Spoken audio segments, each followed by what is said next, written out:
How important even just a couple of days working with Jaron Boots Ennis is going to be for Canelo, just to see a bit of the tempo, a bit of that switching of stance, because let's be honest, there's not many guys that Canelo has fought that have fought out of both stances and done it as fluidly as Boots Ennis or as Bud Crawford will do in this fight. Bien, bien hecho, bonita pinta otra vez ahí, no te la cambias.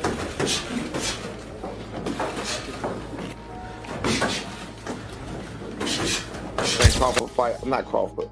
I don't think Boots fight like Crawford at all. That was just I think the comparison they was making initially was just as they both were switch hitters and they both could be so naturally. That's really the only thing that they do the same. The boxing community is buzzing after news surfaced that Canelo Alvarez has been sparring with Jaron Boots Ennis in preparation for a showdown with Terence Crawford. Bien, bien, bien. Dándole la cintura. Bien, bien hecho, bonita pinta otra vez ahí, no te la cambias.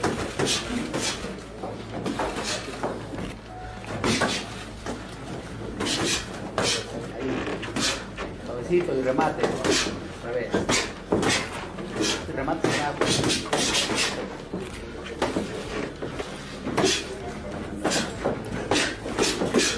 Suavecito y remate.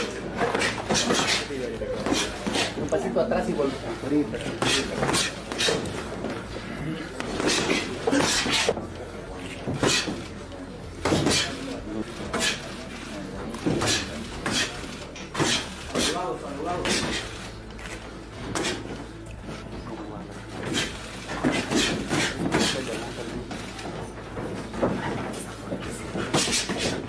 Many view this as a strong statement from Canelo's camp. Former champion Andre Dirrell noted that the move shows Alvarez is determined to be at his very best for September, leaving no space for complacency. Ennis is known for his speed, explosiveness, and versatility, making him one of the closest stylistic replicas of Crawford. Bringing Boots into camp reflects not only Canelo's respect for Crawford's skill set, but also how seriously he's approaching this challenge. Camp with Canelo.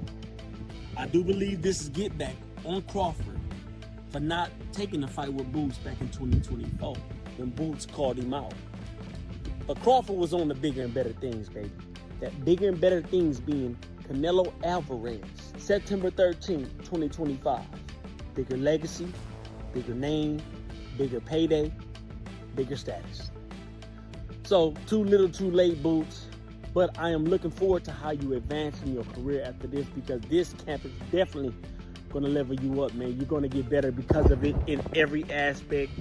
Toughness, skill set, smarts. You're going to get a lot from this camp, champ. And I'm looking forward to seeing what you do because of it. You're already a bad man, dog. I want to see where you take it from here. But Crawford, it's over. I believe he's walking away in the sunset, especially if he walk away with the victory, which I'm hoping for. But you, champ, you got to settle for something else. Get Canelo that work, man. He gonna need it. He gonna need it. According to Roy Jones, Canelo got to be on his A game. You got to be on yours too, man. We're looking forward to seeing what you do after this. It's raining on me right now, so I'm gonna cut this short, baby.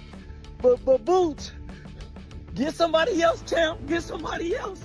I'm out. Boxing Orbit shocked fans by posting a photo of Canelo sparring with Jaron Ennis. Caption: Canelo Alvarez sparring with Jaron Ennis ahead of his bout with Terence Crawford on September 13th, sparking heated reactions from analysts and supporters alike. Greg Hackett sees this decision as one of the most intriguing moves leading into the fight. For him, the reaction from fans is expected since no one anticipated such a collaboration. On the surface, it may seem like an unusual or surprising choice, but Hackett stresses there is clear purpose behind it. Crawford thrives on adaptability, ambition, and relentless drive, and sparring with Boots is Canelo's way of replicating that challenge. Hackett insists Ennis isn't just another sparring partner, but one of boxing's brightest young stars, defined by speed, explosiveness, and hunger to prove himself. By surrounding himself with that kind of energy, Canelo ensures he is tested daily in meaningful ways. What some dismiss as a gimmick. I don't know, because it's things I know about camp and how they want things to go. So is it going to be that way? Is y'all going to try to alter the camp, or is y'all going to let them go, or I mean, is y'all looking to still? Give me the psychology behind both sides. What does Jaron Ennis get from this? What does Canelo Alvarez get from this? I mean, Jaron Ennis get from it being in with the elite, a guy who's prepared for everything. One thing you can't say about Canelo is that he hasn't seen something. Canelo's seen southpaws, he's seen tall guys, short guys, slick fighters, he's seen bulls, he's been up against everything. So you get a world of experience with a guy like Canelo. You get a guy who's in full confidence with a guy like Canelo. So with that type of boxing, I would see Canelo really not worried about so much of what Boots trying to do to him, but really just paying attention to him. But then it's the same, like, I don't know, I can see Boots kind of like, I think the mindset for Boots would be not only to prove I can hang, but to also be trying to see what will come with this shit. You know what I'm saying? I don't know, but I don't think I would do that. I don't know. It's just me. I just think, the only reason I say that, because I think Boots can get that fight. I think Boots can end up in a fight with Canelo. And I'm saying that because, you know, the reason I say I wouldn't do it is because I wouldn't spar you and then here go a year later they fighting. Nah, I mean, doesn't, for as much as it does for Canelo, it does for Boots, though, right? If that were to be the case. Yeah, but there's so many ways it can go. And what I'm saying is, if I was to be where Boots is right now, if one thing we can all agree on, everybody hate Boots right now. They mad at Boots, right? Jose Benavidez Sr. downplays the buzz around Canelo's sparring choices, stressing that his camp won't be swayed by outside chatter. In his opinion, the only thing that counts is the fight itself when the first bell rings. He reminds boxing fans that sparring is only a tool for preparation, not a predictor of results. Whether Alvarez trains with Boots or anyone else, it doesn't change the fact that Crawford is a unique challenge altogether. For Benavidez Sr., true outcomes are written under the lights on fight night, not in the gym. His comments stand as a reminder that while headlines stir excitement, you know, whatever, we're not even like thinking about it anymore, and you were just like, you know, Canelo is slipping and stuff like that. Does it make you kind of rethink Canelo and that Crawford fight to be like, well, he's really taking it serious to bring in a guy like Jaron Ennis? Well, like I said, you know, I don't really focus on that. You know, we stay in our lane, you know, and try to get better ourselves. And whatever they do, whatever they decide to bring in or whatever, you know, I'm pretty sure they have a plan. But I don't really focus on what other people do. We focus on what we do in order to get better ourselves. Because we do have a lot of things that we need to fix and get better at.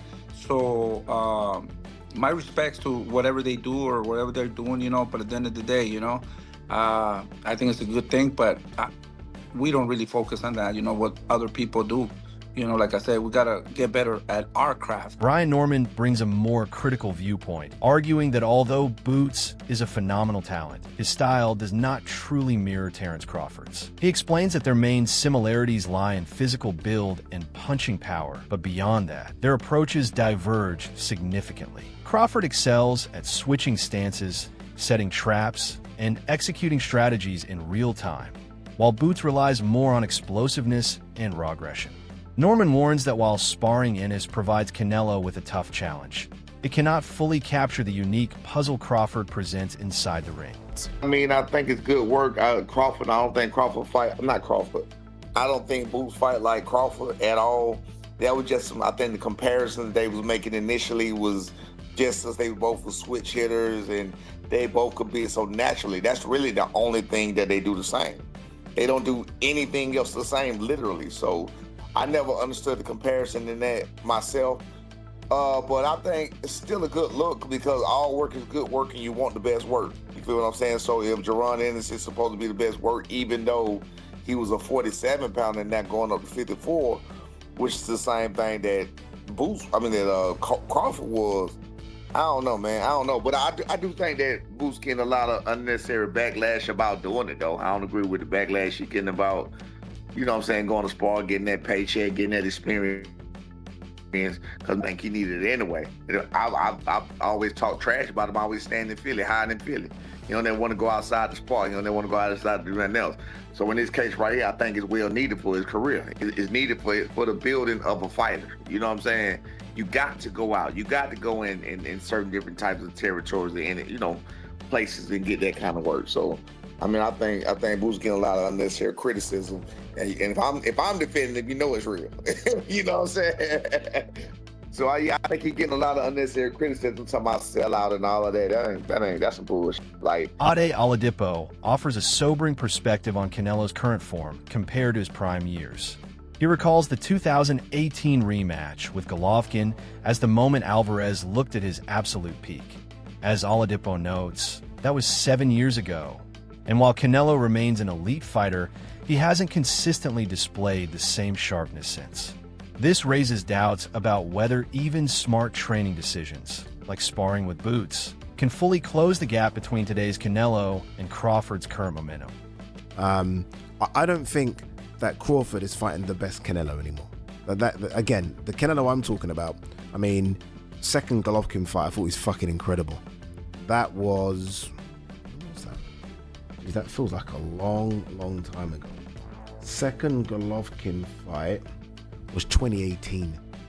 So I'm saying peak Canelo, although still very, very good, people, peak Canelo for me was 6 years ago.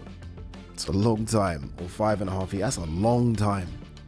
In fact, exactly 15th of September. So it'll be to the day 5 years. Have I got them? What was I talking about? Sorry, almost 7 years ago.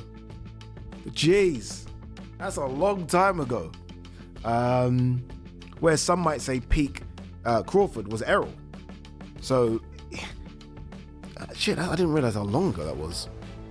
And he's clearly not that same guy anymore. He clearly isn't. He's no longer fighting elite fighters. I mean, unless you're going to say William Skull was elite, Edgar Berlanga, no, Munguia, no, Jamel, no, John Ryder, no, a third Golovkin fight, no. So he's no longer fighting the best, but he still is very good, and he's still a top 168 pounder. And I think this is why people are saying it is a 50-50 fight now, because we can see the deterioration in Canelo. Like, say what you want about William Skull, Canelo looked poor in that fight as well. Everyone's like, oh, William Skull ran. Well, Canelo didn't cut off the exits. Canelo wasn't great himself. Canelo's punch output was horrendous. So we can clearly see the deterioration. That said, he is the naturally bigger guy. I just mentioned the fact that Crawford's put on size, but the naturally bigger guy in this weight class is Canelo. That has to count for something. We know Canelo's been able to absorb punches from the naturally bigger guys. I mean, barely anyone's put a dent in this guy, right? That's how good his chin is. Maybe the best chin in boxing. It's frightening. But the legs have slowed down. The output has slowed down as well. And I always think about, with Canelo, desire and want and will. I always sort of say, where is that desire? Analysts examining the situation agree that sparring with Jaron Ennis still provides Canelo with invaluable preparation. They highlight Ennis's speed, angles, and relentless pressure, qualities few fighters can replicate in training. Facing that level of challenge daily forces Alvarez to sharpen his reflexes, timing, and overall toughness. While some experts caution that Ennis and Crawford differ tactically, the difficulty of facing a fighter of Boots' caliber in camp ensures Canelo is pushed to adapt constantly. That means that he did get work. That's what that means to me. That's what you need. I don't want Canelo in camp beating up nobody. I want people beating up on him. I want people putting in that work, giving him looks he ain't seen. That's what's going to make him ready for Crawford. I don't want to see smiling Canelo. I don't want to see Canelo happy. That means he did good the first time they sparred. No, I want him frustrated and angry. That's how it's supposed to be. Bring somebody in camp, they give you that work. Even Mayweather talked about how Earl Spence gave him that work when he was trying to get him ready for a fight. Because by the end of the camp, Canelo will be the one smiling. I love it. I'm going to tell y'all why I love it. I'm going to tell y'all why I love this shit. I was wondering, I was like, I wonder who Canelo has in camp with him to prepare for Bud, because I know Shakur Stevenson's not going to help.